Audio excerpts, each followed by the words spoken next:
kaya po yung gospel tangi ning aldongay ti kasi tungkol yakyang may ulo. Uling yakuman in my lifetime as a priest and as a person, linabas ko po kayang makanini. In the year 2001, makasign ko po kayang Birhen de Lourdes, talang Candaba, yakong Paris Mills ka rin, may atake ko po kitang parokya nga kitang bulaning August. Magdubena ko po kang San Roque. May stroke ko. Ay ba't pilay dak po St. Luke's? Nebo, I was 32 that time. Kay ba't, karas ko po kay St. Luke, sabi ng doktor ko, at tatalang ka na ako, nung iya mo nga na mag-survive in 48 hours, mataya, automatic. Kasi mag-bleed yung brain na, it will swollen, kaya ba mataya nga agad. So sabi ng doktor, amo nga na, nung po nga nang ala pong malyari in 48 hours, you will survive. May nga di ko pong malalam kaya nga pong gino. Sabi ko kaya, nung yan mo na kailangan, kuhanan mo na ako. Yan mo gagawan gule. Pero if you need me, if you want my ako yung burin mo kung magsilbi pa, pakaban mo ko pa biya. That was my only prayer that time. Linabas siya po yung 12 hours to 24, okay. Kantang may kapag 48 hours na ako, karin ko pa mipas no. Ating ko pang misyon. Na po. Till na ako ni nga pong gino at pepakayapa na ako. From that time on up to now, up to this present moment po, ay ako pa pumilop kayong ospital Kalupananita. Not even once. Ala ko pang atandanan na may balik ko yung hospital pa na po ng high blood o ng nano pa mambage na po connected to my former disease. At continuously may assign ko for different parishes. Kanang yan eh. E ako pa may painawa.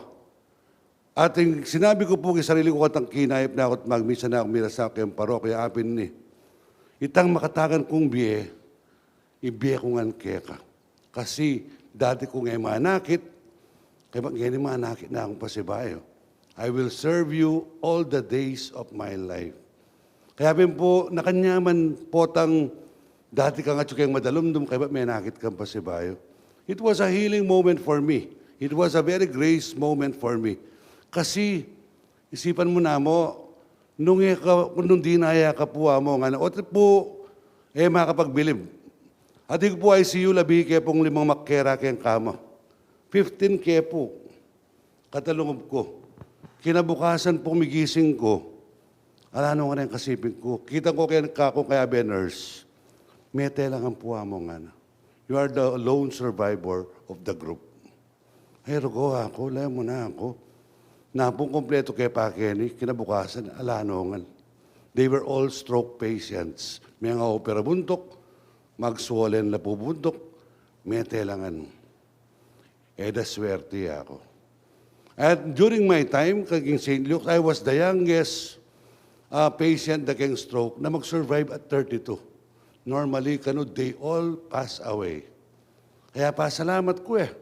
Sipan niya po ita, in the history of St. Luke, siya po mong migliligtas makantang edad, 32. At normally, po ta kanong anak la, dakal matela mo. Kaya mag-survive 50s and up. Ngayon po, 53 na ako. That was 20 years ago. Thinking about it, sabi ko, tigkila na ako ng Diyos at pekatagkil no ring mata ko bang kumayap ko.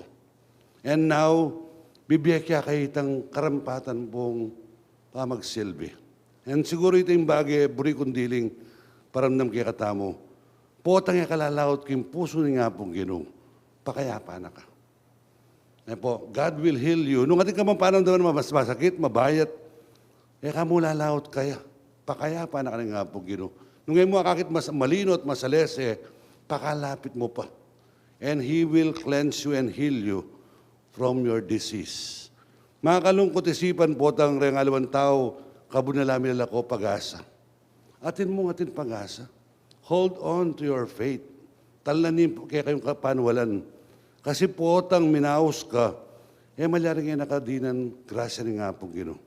Ya ako, 20 years ago ito. May balita na ako, Mete.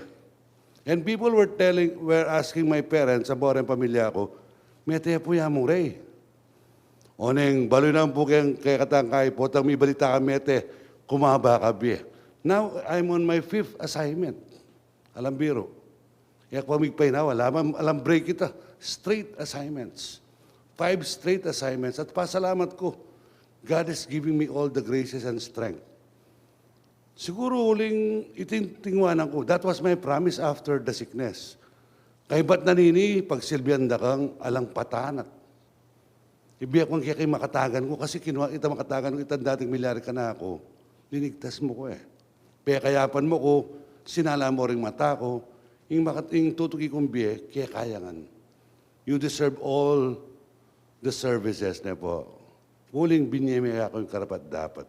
Ngayon nga doon iti, dakal po salamat kanitin pamitipon. Sana ikityo, potang malugod ka kingapong Ginoo, pakayapa na ka. Lumapit ka mo, katatabili, kalalawot. Hold on. Kasi, potang tela na nakadigkila, nakanapin ng gospel tamo, alang malabo gaya sumala. Alang bagyang malabo na yung muakit. Akit mongan. Kasi maniwala ka na He can heal you and cure you. Yako po, I'm 53 now. That was 20 years ago katang muna akong bituran. Ala ko mang recurrence. And the doctors are asking me, nanong sikreto among? Mga dita mo ako. Kaya ba't mamintuta ka rin doctors tamong? And both akong makanyan will help us recover and get healed. Na po, mamintuta mo, mga dita mo, ating nga pong ginuulwa ng katam. Diretso. Alang kasakit-sakit. Gawan mo yung part mo, gawan yung part na salasetangan. Alang bagay ay mahulo. Everything can be healed by the grace of God. Panamalan niya po ito, alang bagay ay pwedeng mahulo. Mahulo tangan nung maniwala ka at bibigyan mo kahit ang kapanwalan mo. Alang makapagduda po kanta. Kaya kanito pong misa tamo, sana nung pamisa-minsan mabubulag tamo at then we cannot see clearly the things are before us, pakalapit mo pa kaya. At sabihan na kanta kaya ka, lumapit ka na ako, tagkilanda ka, lumino ka mata. Mawala nga nitang kaya kang labog ng mata. Kailangan mo mong lumapit at lumapit pa ka na ako. I want you to be closer to me. And you will see, naya ko po ng tikilanda ka, ala ng labog, sumalangan by His grace and by His love. Amen.